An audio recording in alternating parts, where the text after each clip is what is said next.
Community connections, CKMS, local sounds, thoughts, passions, and success. Celebrate local, your neighbor's got a story to tell. Community connections, CKMS. Happy Monday, Waterloo Region. This is CKMS Community Connections for the 15th of September, 2025. My name is Bob Jonklin. In the studio with me are Tamara Lorincz and Peter Eglin. We'll be talking about some of the upcoming events organized for Peace Week, and we'll be talking about world current events as well. To start off with a new track, not even released yet, from Retrograph. This is called Grand Enclosure.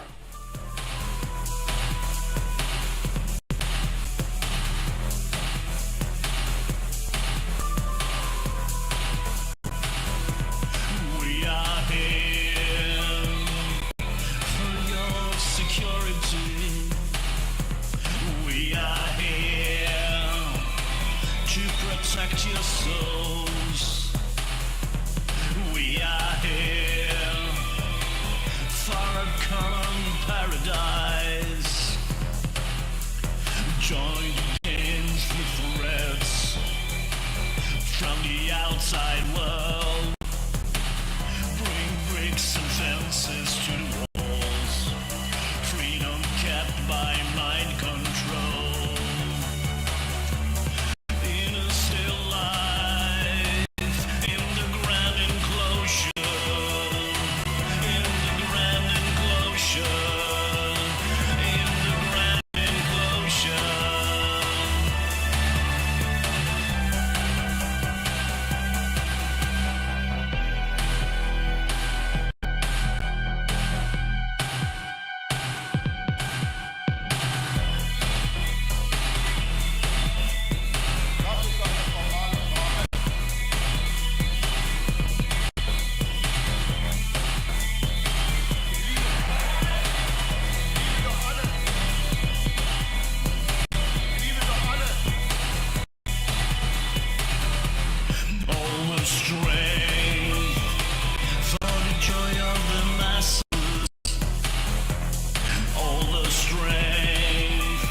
Niemand hat die Absicht, eine Mauer zu errichten.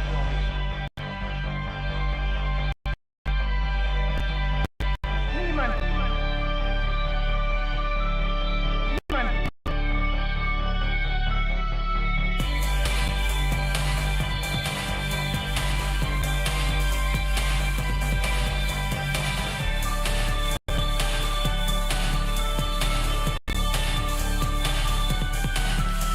The freedom and health in our safety zone, safe from the threats beyond the wall.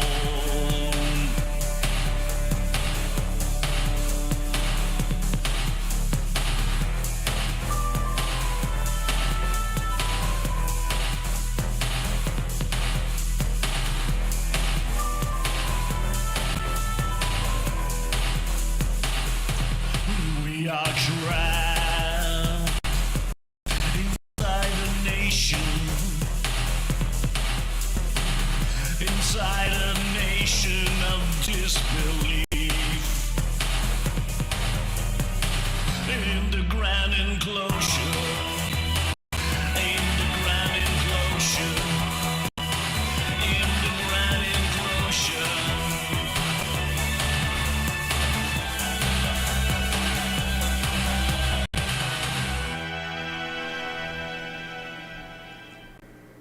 Glass Nordling from Retrograph. New album, not even released yet, comes out on October the 7th. That track was called Grand Enclosure. The album will be called Incarceration. I think Glass is planning on coming back to Waterloo to do some touring in 2026. Hope to have him back in the studio then. In the studio with me right now are Tamara Lorincz and Peter Eglin. Welcome to Community Connections. Good to be here. Thank you so much for having us. You're very welcome. Professor Eglin, you're Professor Emeritus of Sociology at Wilfrid Laurier. 9 years retired, 9 yes. years retired. Yeah, after 40 years at Laurier, yeah. Can you enlighten us as to what the sociology program would entail? What's sociology all about? Oh my goodness, I wasn't expecting that question. What's sociology about? I used to have an answer to that question. It's the interrogation of the foundations of social life, what makes it possible for people to live together, or what we more technically call the problem of social order. Okay. Why doesn't it all fall apart into individualism? How does society work? How does society work, yes. Okay. Yeah. And that's very relevant to what you're going to be speaking of today, which is how the world is falling apart, as it were. Well, we're certainly under an enormous strain right now, yes. In fact, the scenarios are very grim, in my view, not least because of the climate breakdown that is raging down against us, and then all the political stuff that's happening in the United States and affecting the rest of us, including here in Canada. Yeah, it's all very, very troubling. It's all interrelated. Well, you can make it into relationships. I mean, one of the big deals that the political right is making, is talking about right now is so-called immigration. Mm-hmm. Well, the effect of one of the effects of climate breakdown is that people in the global south, who are largely not responsible for climate breakdown, are the ones already suffering its consequences. And that, together with the 40 years of neoliberalism, is forcing huge numbers of people to move from the global south to the global north. And that gets expressed politically here in the rise of the right saying, down with immigration, down with migrants, get them out of here. Who are these people? Right. And all that crap, yeah. Right. You've got a lecture coming up? Yes, on the 19th, Eve Engler and I, with Tamara, are speaking on Canada and genocide in Gaza at Wilfrid Laurier University on Friday evening, the 19th, 7 till 8:50, in the Schlegel Building 106 on campus. Right. Got some information for that online. We'll have it in the show notes at radiowaterloo.ca/ccc. Is there registration? Are there tickets? No tickets. No, it's a free event. You just show up. Drop in, and hopefully there's enough room to accommodate everyone. The room holds 125, so hopefully that'll be sufficient to hold the crowds. Yeah. And you're speaking with Eve Engler. Yes, indeed. I've known Eve for probably 15 years. I used to teach a course on human rights at Laurier.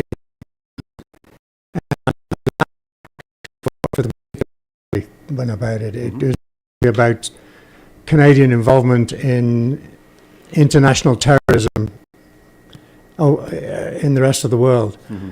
And by international terrorism, I'm talking about what states do, not what groups do but what states do in using terror to put down populations. As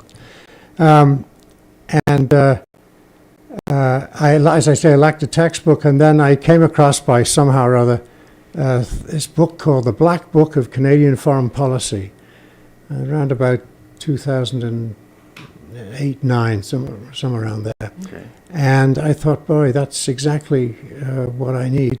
And I started to set it as the text. And then I thought, well, I'm going to invite the guy, I don't know who this Eve Eglin is, to come and give a talk in my class.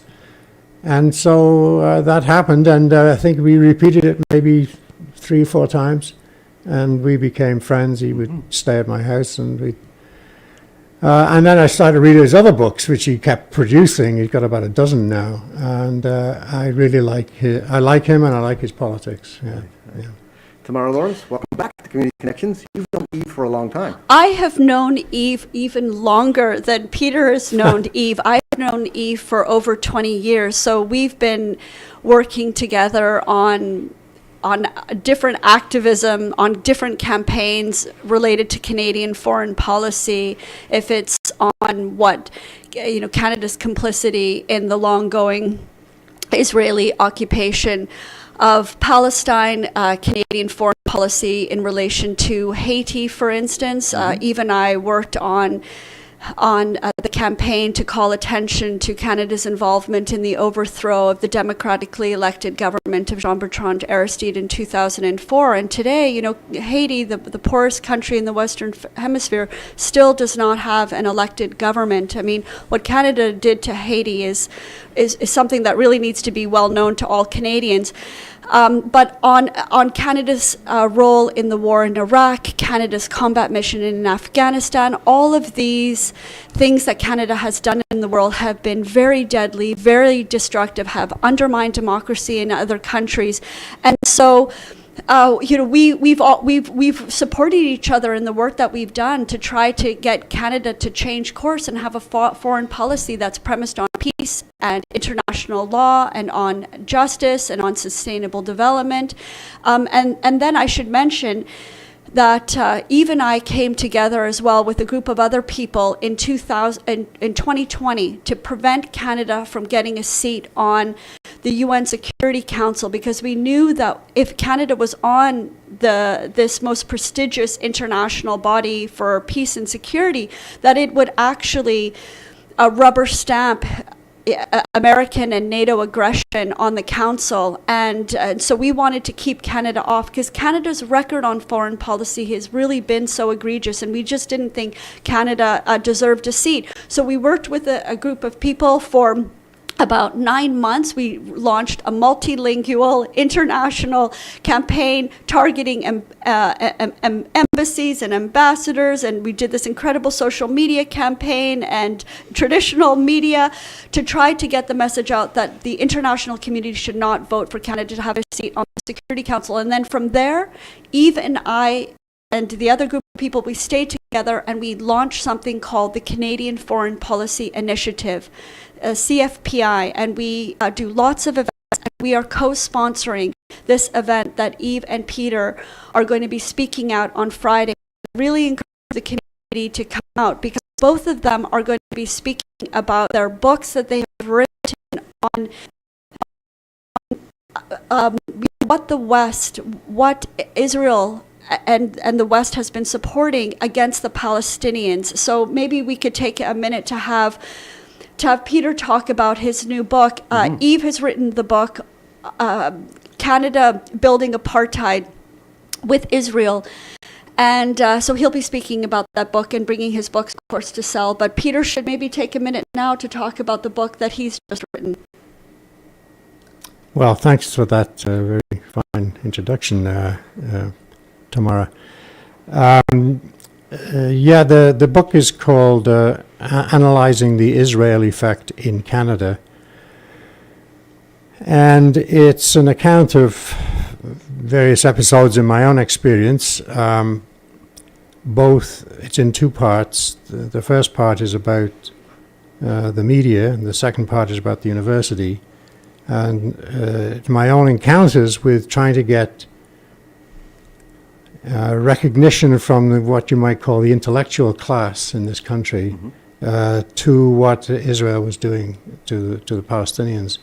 And that's a very difficult project in this country because it's heavily supports Israel at all levels, including in the universities. And nobody wants to say anything critical about the country.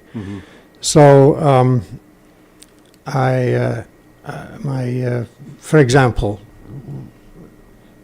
my first encounter was in 1992. I had presented a paper at the learned societies, as we call them in those days, and it was all about the Globe and Mail coverage of the first Palestinian Intifada, which went on from 87 to 93. And I had looked at everything that they had published on it, but I focused on the photographs that they presented of the victims.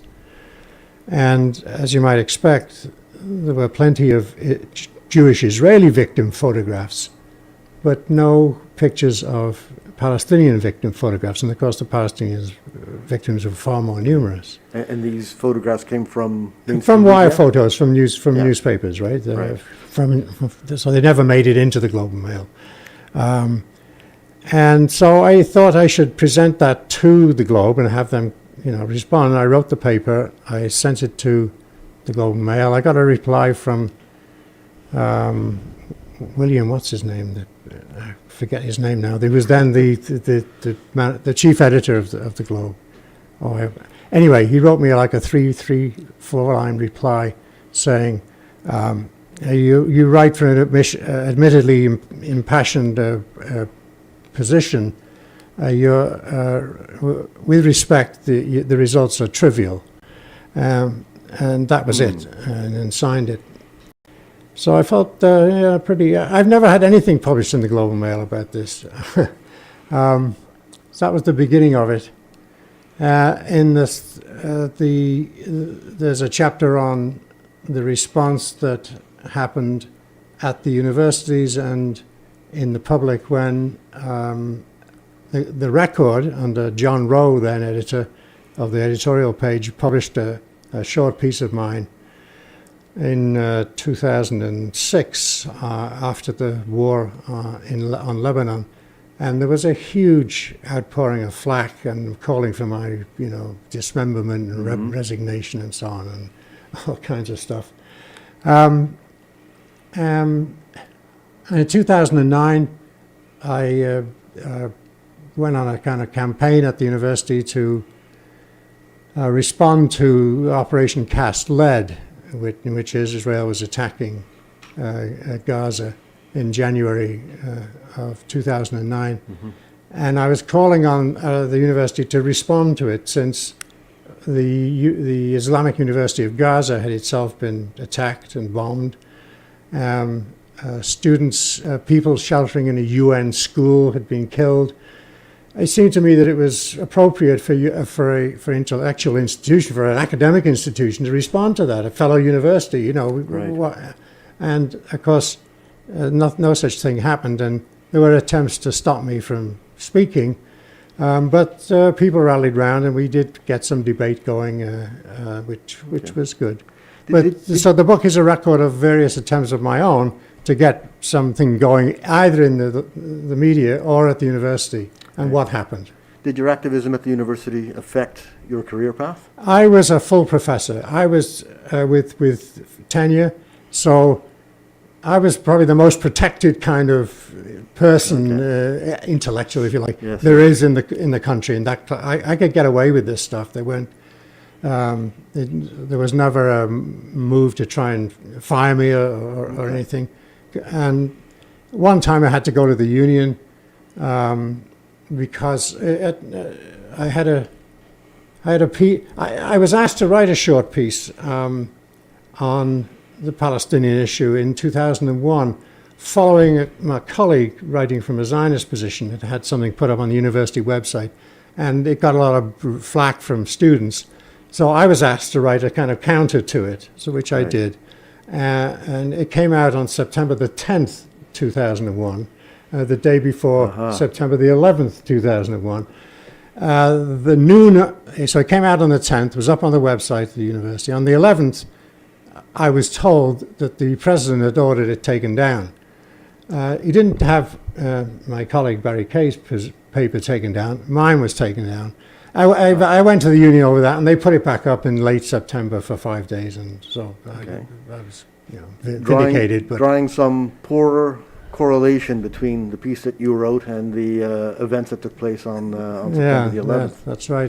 There was somebody smuggled under my office door a copy of an email that a former student of Laurier had written to the head of publications at Laurier at 2 o'clock in the morning on September the 11th, before the planes hit the towers, Right. saying that, Peter Eglin was this kind of an anti-Semite and he should be removed and this is not proper writing and blah, blah, blah.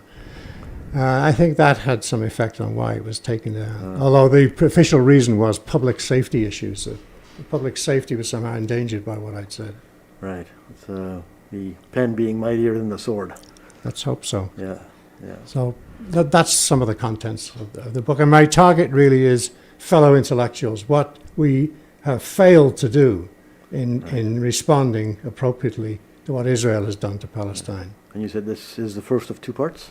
The book has two parts. Part one is about the interactions with the I media. see. Part two, interactions with the university. Okay. It came out last year. What do you hope the results will be after the intellectual class has read your book? I hope they feel ashamed and change their ways. I'm glad you're out there advocating for this kind of change, because so few others in positions of being able to affect the change are doing so. Well, there are vulnerabilities. I mean, I don't expect people in contract faculty, for example, at university, just to take positions because they can be removed Right. at will. But there's no excuse for tenured professors to be quiet about things that they know full well Right. are wrong. Because they've got the protection of their tenure. Yeah.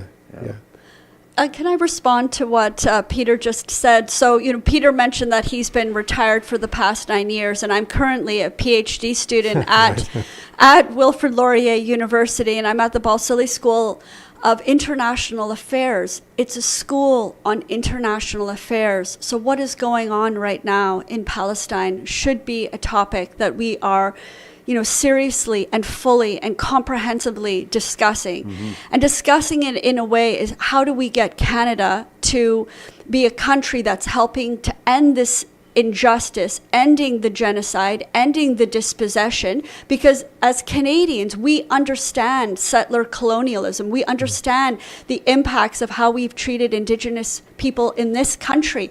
And before every event that we do at the universities, we give a land acknowledgement, right? This is a way of kind of atoning and acknowledging our role in this dispossession against Indigenous people in Canada. So with this framework, this is how we should be, treating this issue.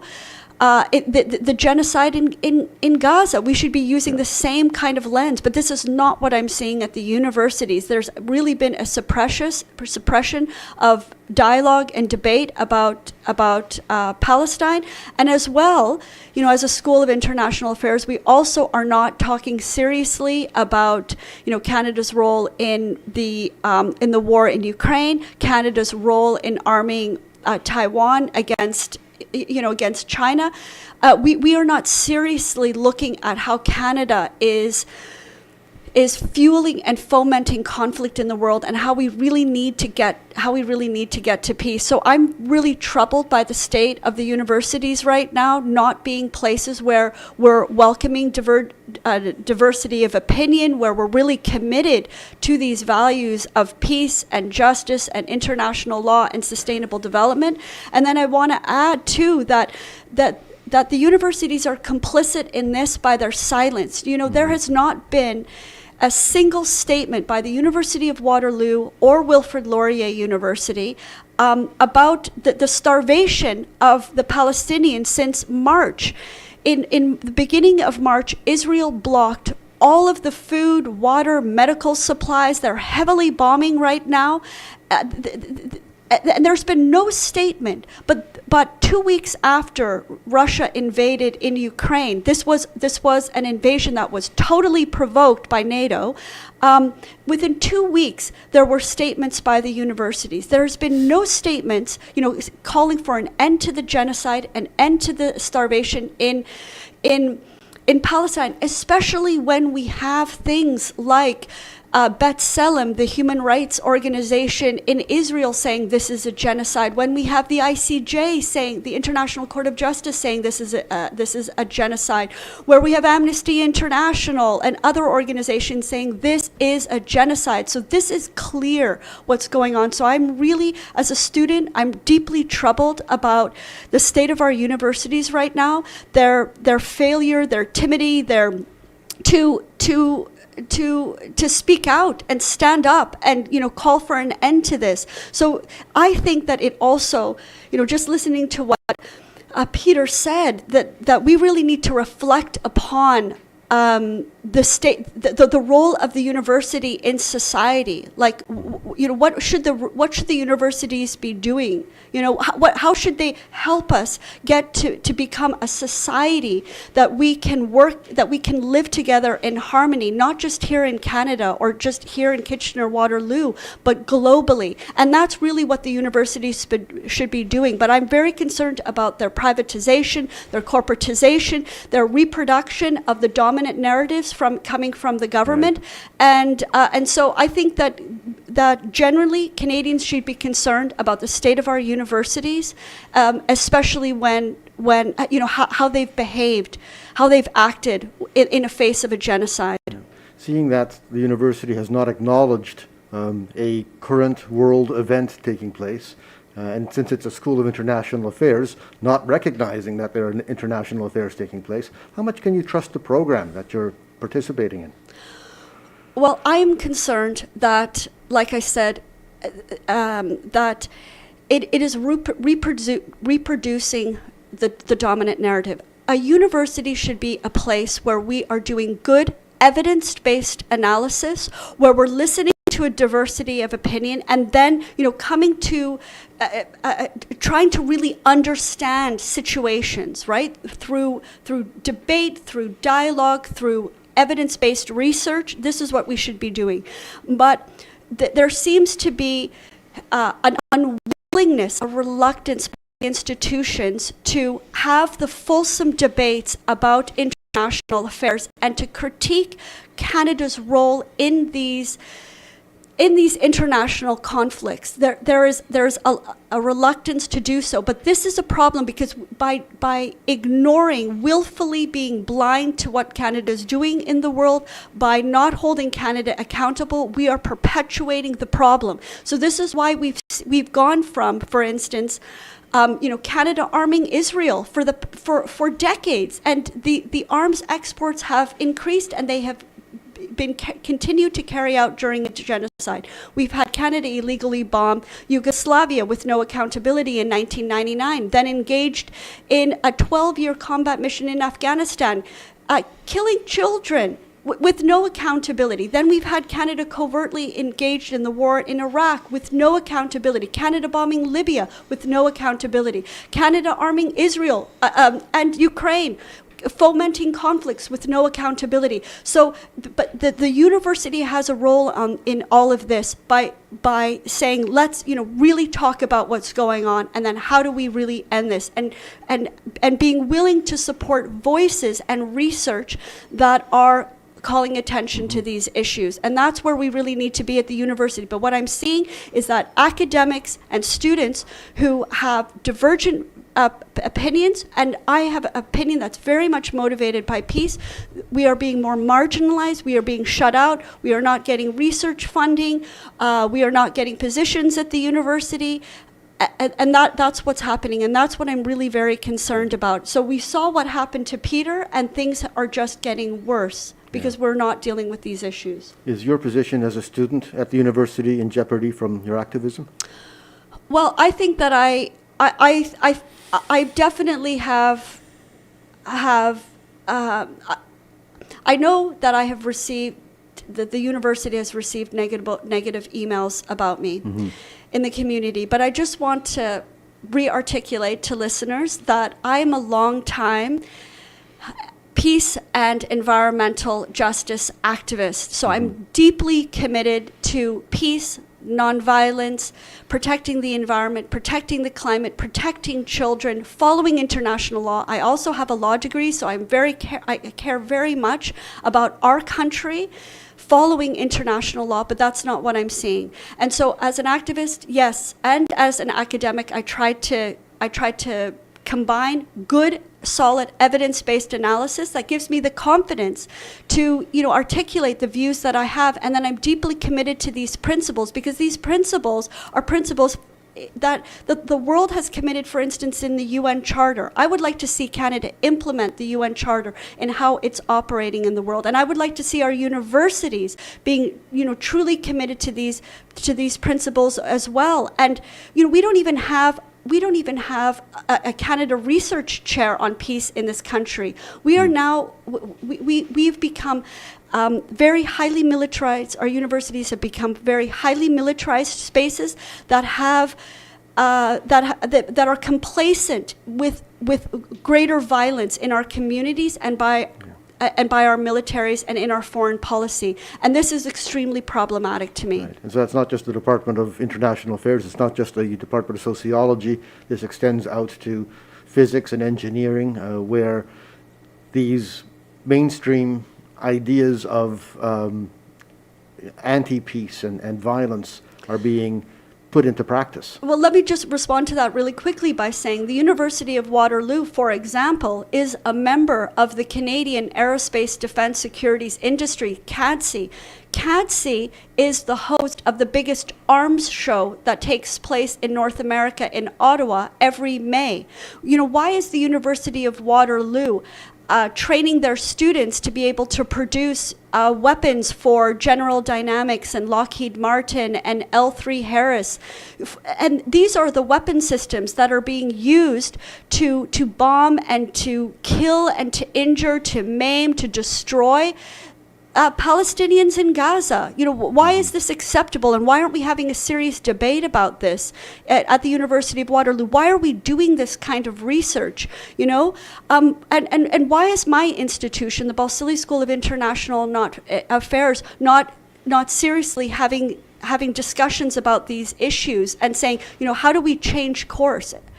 Why didn't we have a seminar, for instance, in this really important report that came out earlier this month called Exposing Canadian Military Exports to Israel, that shows that Canada is continuing to send weapons to Israel to kill Palestinians during this genocide. These are the kinds of discussions that we should be having at the university, and then telling our governments, no, this needs to stop. Yeah. So recently NATO put out a request to increase the amount of spending for each nation from, I think, 2% to 5% of the gross domestic product on NATO defense and militarization. Well, some of those funds, and Prime Minister Carney has acknowledged that and said that he'll implement that, so more spending for militarization. Will those funds be funneled to the universities to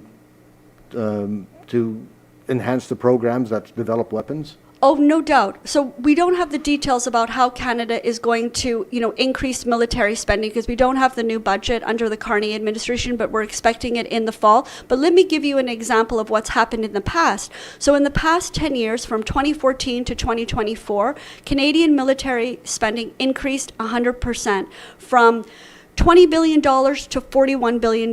And as part of that spending, some of that money went to the Department of National Defense for two programs called the Minds Program and the Ideas Program. And this was to fund research at universities. This is why I'm saying that we're seeing the universities supporting more militarized research and perspectives, because they are getting money directly from Department of National Defense. And SSHRC, for instance, which is the biggest university funding body in the country for research, SSHRC is now partnering with D&D on military research funding. And do we have a similar funding envelope for peace research? No. We don't. That's not even a value. So this is really a huge problem. But I just want to emphasize to listeners that Canada is currently spending $41 billion on military spending. And you can see that in the annual NATO Defense Expenditures Report. In the next decade, we are going to increase military spending to $150 billion a year. Prime Minister Mark Carney and the NATO Secretary General have already said that this will mean cuts to social and environmental programs. So Canadians need to be forewarned. They need to be extremely concerned, because we are going to see cuts to pension, to housing, to healthcare and education. And this is not in the best interest of the public, to youth. We need to call for a cut to military spending. Instead, what do I see? The universities, for instance, are supporting increases to military spending. And this is where the problem is. And perhaps Peter would like to respond to that as well. I can see that the Department of Sociology is the closest thing that a university would have to a Department of Peace. Yeah, I suppose it would. I don't know. It never occurred to me. I just want. I've got two things to say. First of all, I remember the name of that editor of the Globe and Mail. His name was William Thorsell. Man not Now that you mention it, the name's familiar. Yes. Not unacquainted with self-regard. I've always been taken with the question of what it is appropriate for a university, as an institution, to do in response to events, because we're supposed to be above party politics. We don't engage in politics by taking sides. We stay away from that as an institution. But in an earlier book that I published in 2010, it occurred to me I distinguished two kinds of politics. And one is around human rights, as opposed to but things that stand as it were above party politics. So we are all, we in our constitution in Canada, we have the Charter of Rights and Freedoms, which judges party politics. It's a kind of politics because it takes positions, it says what should happen, but it doesn't, it's something that the parties themselves have to be subjected to. Go to the Supreme Court to see whether, so politics one I call that, as opposed to politics two, which is party politics. So when a university is bombed, the Dean of Students at the time in 2009 said it would be inappropriate for the university to comment on such a thing.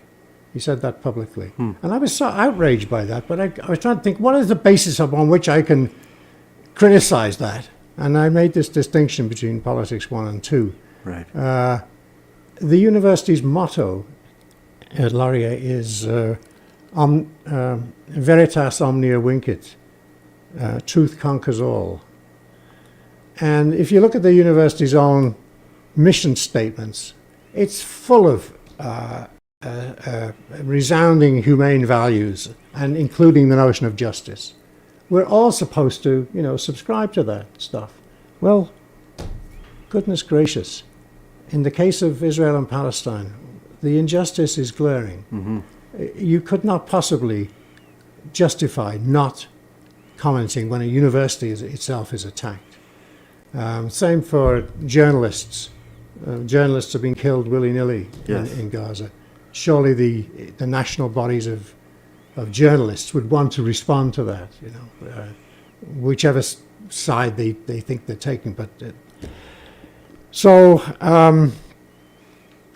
I think that for the mainstream media, I think journalists may be getting silenced because their funding for newspapers depends on people who have an interest in not annoying the Israeli government. Absolutely. The corporate media is beholden to the corporate sector, and then journalists know where their bread is buttered. Yeah. But the university, is it's supposed to be a different institution from journalism, right? Yes. We're supposed to be institutions where we welcome and encourage good evidence-based analysis, where we have dialogue and debate about the issues that are taking place in the world, or things that are happening in Canada. We should encourage diversity of opinion. We should encourage good evidence-based analysis, and then use the principles and the values that the university articulate to come, to come to a greater understanding of what's going on, and then, helping people take action, helping our governments and societies, take good, appropriate action. And I just don't see that happening at the universities right now, which I find, extremely troubling. And, just to think that all of the universities in Gaza have been bombed, have been destroyed. The schools have been destroyed. The libraries have been destroyed, as well as the hospitals. And the failure to speak out is so troubling. And then also to just kind of the double standards that we're seeing between how the universities and how the government is responding to what is happening in Palestine, treating Israel, and then also how it's dealing with this war in Ukraine, and in treating Russia. And so let me give you an example. So last week, supposedly Russian drones entered Polish airspace. Yes. And there was a lot of media about this, a lot of condemnation by all of the NATO states, by our government, by the NATO Secretary General. The Russian ambassador to Canada was summoned by our Foreign Affairs Minister, Anita Anand. So there was a lot of condemnation and censure because of this. But Russia has said that we did not intentionally enter, and we are willing to work with Poland on, finding out what's really happened. Nobody was killed in this, and Russia has denied this. So there's some ambiguity here, but there was all of this media attention, all of this condemnation. Compare and contrast to what's happened this past week in Gaza. Right, Israel has been heavily bombing Gaza City. More Palestinians are starving to death and, struggling to get aid. And was there even one tweet or censure or condemnation by any of our federal leaders, by our Minister of Foreign Affairs or Prime Minister or Defense Minister? Because they called out Russia, but they have not called out Israel. So why these double standards? And this is the kind of thing that we should also be confronting and trying to understand and challenging at our universities and in our communities. We need to really talk about these issues. Why does Canada have these double standards when in these two conflicts? So, somewhat ironically, we're working our way up to the International Day of Peace on the 21st of September, followed by the International Day of Truth and Reconciliation on the 30th of September, and then on October the 2nd, the International Day of Nonviolence. So we have a Peace Week, IDAPAN, as WR Nonviolence used to call it, the International Days of Peace and Nonviolence. You've got some other events planned. You've got the lecture on Friday, but you have some other events planned for Saturday. Yes. Before you tell about that, Tamara, I just want to get my quote in that I Go ahead, Peter. This is from a doctoral student at York University. His name is Nico Bloch. He wrote it in an article in 2024. He said, referring to what's going on in Gaza, he said, "We have seen far more of this genocide than any other while it was ongoing, and I believe the combination of its visibility and its longevity marks it as one of the greatest moral failures in the history of humanity. Never before have we seen this level of international complicity in manifest war crimes." I mention that because to try and get a grasp of the scale of what's, not just the size of what's happening, but the enormity of the getting away with it character of the whole thing. 2 years it's been allowed to just carry on. We watch it. Nothing happens. It's been going on longer than 2 years, but it reached the current peak attack about 2 from years ago, following October 7th. Yeah. Yeah. So Just wanted to get that in. Yeah. Very profound. Yeah, so we really need to talk more, learn more, teach more about peace and act on peace. So it's great that there's this Peace Week in Waterloo. It's led by, it's by Conrad Grable. They have a website where they list all of the events that are taking place in the community for Peace Week. And we are having these two events in recognition of Peace Week. That is lecture, What Rules-Based Order, Canada and the Genocide in Gaza, on September 19th from 7 till 9 in the Schlegel building at Laurier. And then the next day, we are going to also do an action in Waterloo called Draw the Line. That will be Saturday, September 20th from 2 till 3 at the Waterloo Public Square. And the Draw the Line action is in solidarity with the National Day of Action for People, Peace and Planet. And this national mobilization is being led by the Climate Action Network Canada, 350.org, World Beyond War, and the Migrant Rights Connection.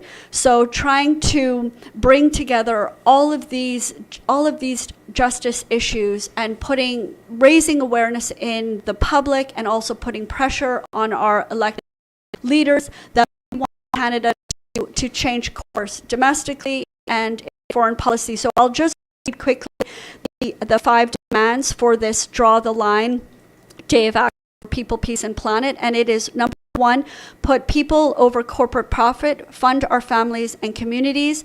2, refuse ongoing colonialism, uphold Indigenous sovereignty. 3, stop blaming migrants, demand full immigration status for all now. End the war machine, stand for justice and peace, cut military spending, and end the era of fossil fuels, protect Mother Earth. So these are the demands that we have in common, that we are getting together with in terms of Draw the Line. And like you said, there are a number of other actions and lectures and events that are going to be taking place. People can do a Google search on Peace Week and find out more. They can also go to the website Draw the Line. And these initiatives are also being co-sponsored by the Canadian Foreign Policy Institute, and I encourage people to check out CFPI and join our fantastic email list to get a notice about the actions that are coming up. The Conrad Grable website is at uwaterloo.ca/peace-week, and it lists number of events taking place over the next 10 to 12 days. That's right, yeah. So the Draw the Line, it's an organization where I see the logos for peace, the Canadian edition, and the Women's International League for Peace and Freedom. That's right. I am a member of both of those women's feminist peace organizations. We're national organizations. The Canadian Voice of Women for Peace was founded in 1960. The Women's International League for Peace and Freedom was established in 1915. Women came together, over 110 years ago to try to stop the First World War, and we would like to try to prevent another global war. And so, we're continuing to work for peace, and we would love for people to join us and support the work that we're doing, the campaigns that we're doing. With the Canadian Voice of Women for Peace, we have a new peace and disarmament education program trying to get into schools to raise the importance of peace and disarmament. We're trying to, let people know, students know, that there are nonviolent ways to resolve conflict. We don't need Canada to be ramping up weapons production. We need Canada to be ramping up diplomacy, using diplomacy to end these conflicts in the world. We share this planet together. We need to learn to be good neighbors with China, good neighbors with Russia, good neighbors with Venezuela, good neighbors with Nicaragua, North Korea, all of our so-called enemies. We can actually learn from these countries, and we need to learn to live together in peace with them. Yeah. What you said about diplomacy, every conflict is always solved through negotiation. No matter how big or small, if the problem gets resolved, it's been resolved through negotiation, not through escalation of weapons. That's right. And I mean, what we've seen, for instance, Canada, has stood alongside Israel and the United States, and they, these two countries have assassinated the the Iranian diplomats. We saw that in Tehran. They've also recently assassinated the Hamas leaders in Qatar. And so I think Canadians also need to deeply reflect on our close relationship with the United States and with Israel. You know, these countries that are continuing to undermine peace efforts, to undermine peace efforts, to refuse to negotiate with Russia over the war in Ukraine, refusing to condemn Israel and the United States for assassinating and destroying chances for peace in the Middle East. So Canadians need to really think about the state of our foreign policy and call for change. I really think we need better political leadership for something like that to actually happen. Peter. Yes, Eve Engler would be an excellent leader of the federal NDP. His platform is heavily focused on the things that Tamara has been speaking about: economic justice, peace, democracy, the great values. And he also advances degrowth. Well, that's an ambitious idea. It's been around for a while now, but you don't hear it talked about. In order to effectively address the climate breakdown, we have to stop or try to turn around the economic growth that we seem to think must be driven along at any cost. If the GDP isn't going up, then there's something wrong. Well, it's time to rethink that. To rethink the entire idea of GDP altogether. Of growth. Have other performance indices that better indicate how life is being left. Absolutely, led, absolutely. Hire a sociologist. Oh, no, don't do that. We're happy in our corner, you know. So you're sharing the stage with Eve Engler on Friday. Yeah, that.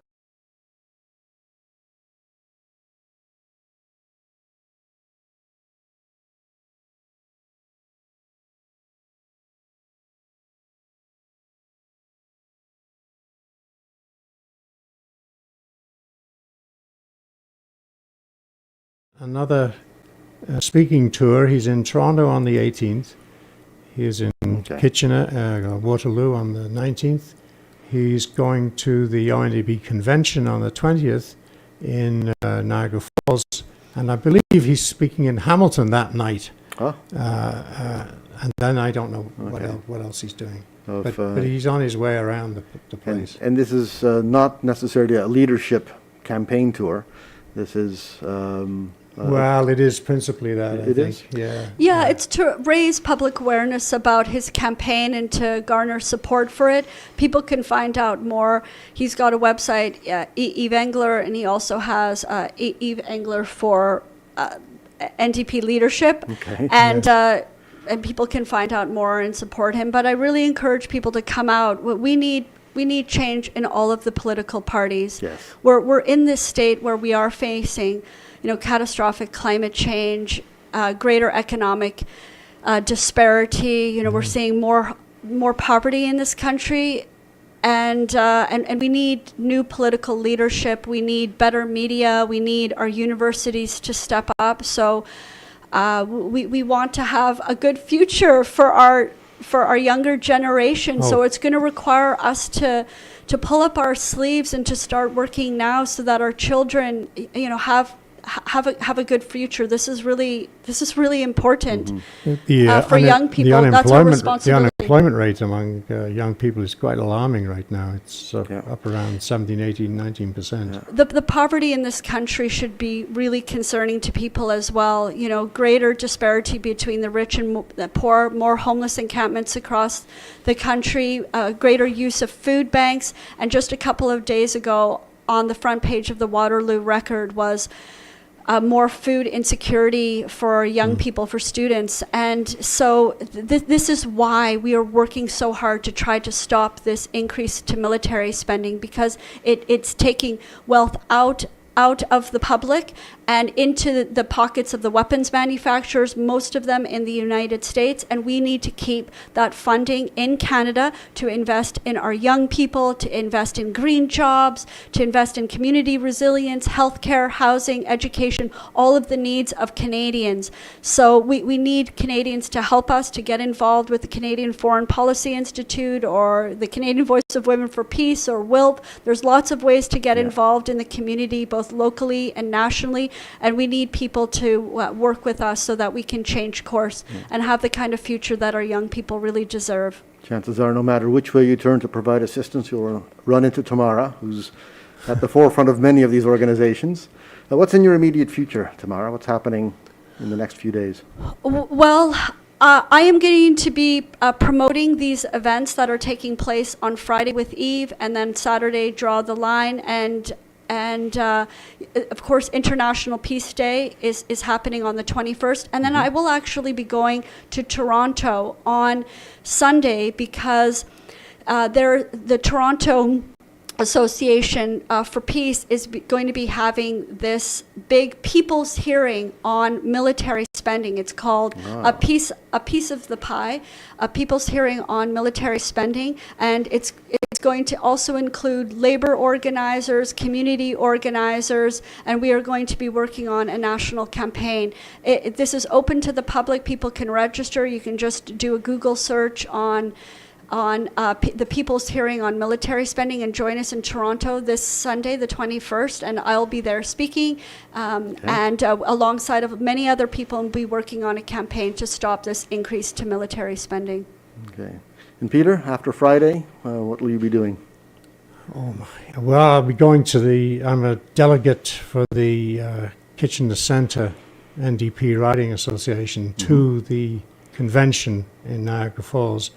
So my wife and I, Debbie Chapman, and I will be, she is also a delegate, will be in Niagara Falls on the Saturday.